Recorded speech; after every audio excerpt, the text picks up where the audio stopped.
ನಲ್ಲಿ 250 ಹೈಬ್ರಿಡ್ಸ್ ಅಲ್ಲಿ ಇದು ಸೆಲೆಕ್ಟ್ ಮಾಡಿದ್ರು. ನಾವು ಬರೀ R&D ಅವರು ಅಷ್ಟೇ ಸೆಲೆಕ್ಟ್ ಮಾಡಲಿಲ್ಲ, ಅದರಲ್ಲಿ ಡೀಲರ್ಸ್ ಇದ್ರು, ಡಿಸ್ಟ್ರಿಬ್ಯೂಟರ್ಸ್ ಇದ್ರು, ನರ್ಸರಿ ಪೀಪಲ್ ಇದ್ರು, ರೈತರುಗಳನ್ನು ಕೂಡ ಅತ್ಯಂತ ಹೆಚ್ಚು ಒಂದು 10 ಎಕರೆ 15 ಎಕರೆ ಬೆಳೆಯುವಂತಹ ಲಾರ್ಜ್ ಸ್ಕೇಲ್ ದೊಡ್ಡ ರೈತರು ಕೂಡ ಅದನ್ನ ಸೆಲೆಕ್ಷನ್ ಮಾಡೋದಕ್ಕೆ ಭಾಗವಹಿಸಿದ್ರು. ಅವರೆಲ್ಲ ಬಂದು ಪಾರ್ಟಿಸಿಪೇಟ್ ಮಾಡಿದಾಗ ಆ 250 ಹೈಬ್ರಿಡ್ ಅಲ್ಲಿ ನಂಬರ್ 1 ಹೈಬ್ರಿಡ್ ನಮ್ಗೆ ಇದೇ ಬೇಕು ಅಂತ ಸೆಲೆಕ್ಟ್ ಮಾಡಿದ್ರು. ಅದು ರಾಧೆ ಅಂತ. ಅವಾಗಿಂದ ಇವಾಗೂ ನಮಗೆ ಅದಕ್ಕೆ ಪ್ರೊಡಕ್ಷನ್ ಮಾಡಕ್ ಆಗ್ತಾ ಇಲ್ಲ, ಬೀಜೋತ್ಪಾದನೆ ಅಷ್ಟು ತುಂಬಾ ಬೇಡಿಕೆ ಇದೆ. ಇದು ನನ್ಗನ್ಸುತ್ತೆ ಇದಕ್ಕೆ ಇನ್ನೂ ಅನದರ್ ಒಂದು 4-5 ಇಯರ್ಸ್ ಇದಕ್ಕೆ ಜೀವ ಇರುತ್ತೆ. ಇದಿನ್ನೂ ಬೆಳೀತಾ ಇರುವಂತಹ, ವೇಗವಾಗಿ ಬೆಳೀತಾ ಇರುವಂತಹ ಹೈಬ್ರಿಡ್ ರಾಧೆ. ಯಾಕೆ ಕಾರಣ ಹೇಳ್ತೀನಿ. ಇದು ನೀವು ಗಿಡ ಹೋಗಿ ನೋಡಿ. ಈಗ ನಿನ್ನೆ ಏನೋ ಹಾರ್ವೆಸ್ಟ್ ಮಾಡಿದೆವು, ನಾವು ಹೋಗಿ ನೋಡ್ಕೊಂಡ್ ಬಂದ್ವಿ. ಇದು ಫಸ್ಟ್ ಕೋಲಾರದಲ್ಲಿ ಕೊಟ್ಟಿದ್ವಿ. ಇವರು ರಾಜಶೇಖರ್ ಅವರು ಫಸ್ಟ್ ಅದನ್ನ ಇಂಟ್ರೊಡ್ಯೂಸ್ ಮಾಡಿದ್ರು ಕರ್ನಾಟಕಕ್ಕೆ. ನಂತರ ಅದು ಸುಮಾರು ಎಲ್ಲ ಕಡೆ 10 ಎಕರೆ ಬೆಳೀತಾರ್ರಿ ಇದನ್ನ. ನಾನು ಡೆಲ್ಲಿನಲ್ಲಿ ಒಬ್ರು 25 ಎಕರೆ ರಾಧೆ ಬೆಳೆದಿದ್ದಾರೆ, 25 ಎಕರೆ ಒಬ್ರೇನೆ. ಯಾಕೆ ಅಂತ ಅಂದ್ರೆ ಅದರಿಂದ ಲಾಭ ನೋಡಿದ್ದಾರೆ. ಕಾರಣ ಇದು ಬೇಗ ಬರುತ್ತೆ. 40-45 ದಿವಸದಲ್ಲಿ ಕಟಾವು ಬರುತ್ತೆ. ಅದು ಕಂಟಿನ್ಯೂಸ್ ಆಗಿ ನೀವು ಎಷ್ಟು ಉತ್ತಮವಾಗಿ ಅದಕ್ಕೆ ಪೋಷಕಾಂಶ, ಅದು ಗೊಬ್ಬರ, ನೀರು, ಎಣ್ಣೆ, ಅದು ಔಷಧಿ ಹೊಡೆಯೋದೆಲ್ಲ ನೀವು ನೋಡ್ಕೊಂಡ್ರೆ ಅದು ನಾವು ಕೇಳಿದಷ್ಟು ಕೊಡುತ್ತೆ ಕಾಯಿಗಳು.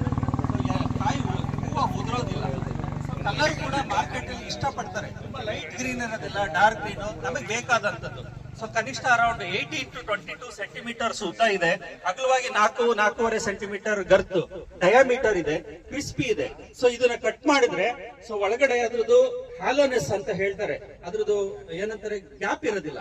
ಆಗ ತೂಕ ಬರುತ್ತೆ. ಇದು ಪರ್ ಫ್ರೂಟ್ ವೈಟ್ ತೂಕ ಬಂದಾಗ ರೈತರಿಗೆ ಅದು ಅನುಕೂಲ, ಲಾಭ. ಈ ಎಲ್ಲಾ ಕಾರಣದಿಂದ ಆಮೇಲೆ ತಿಂದಾಗ ಕ್ರಿಸ್ಪಿ ಇರುತ್ತೆ. ಅದರಲ್ಲಿ ಇನ್ನೊಂದು ಬಿಟರ್ನೆಸ್.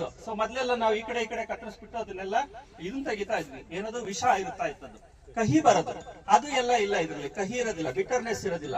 ಇದು ಹೆಚ್ಚಂತ ತಿನ್ನೋದಿಕ್ಕೂ ಎಲ್ಲಾ ವಿಧವಾಗಿ ಬಳಸೋದಿಕ್ಕೆ ತುಂಬಾ ಬೇಡಿಕೆ ಇರುವಂತಹ ಸೌತೆಕಾಯಿ. ಇದು ಬಾಟಮ್ ಇಂದ ಕನ್ಸ್ಯೂಮರ್ಸ್ ಗೆ, ಹೋಟ್ಲಿನಲ್ಲಿ ಎಲ್ಲರೂ ಕೂಡ ಬೇಡಿಕೆಯಿಂದ ತಗೊಳ್ತಾ ಇರೋ ಹೈಬ್ರಿಡ್ ಆಗಿರೋದ್ರಿಂದ ಅದಕ್ಕೆ ರೈತರುಗಳು ಬೆಳೀಬೇಕು ಅಂತ ತುಂಬಾ ಇಷ್ಟಪಟ್ಟು, ಆಸೆ ಪಟ್ಟು ಬೆಳೀತಾ ಇದ್ದಾರೆ ಈ ನಮ್ಮ ರಾಧೆ ಹೈಬ್ರಿಡ್ ನ. ಇದು ಕೂಡ ಈ ಭಾಗದಲ್ಲಿ ಇನ್ನೂ ಹೆಚ್ಚಾಗಿ ಬೆಳೀರಿ. ಇದಕ್ಕಿಂತ ಹೊಸ ವೆರೈಟಿಗಳನ್ನ ನಾವು ಬಿಡುಗಡೆ ಮಾಡ್ತೀವಿ. ಅದೆಲ್ಲ ನಿಮ್ಗೆ ತಲುಪಬೇಕು, ಅದರಿಂದ ಎಲ್ಲರಿಗೂ ಅನುಕೂಲ ಆಗ್ಬೇಕು ಅನ್ನೋ ಒಂದು ಮೂಲ ಉದ್ದೇಶ.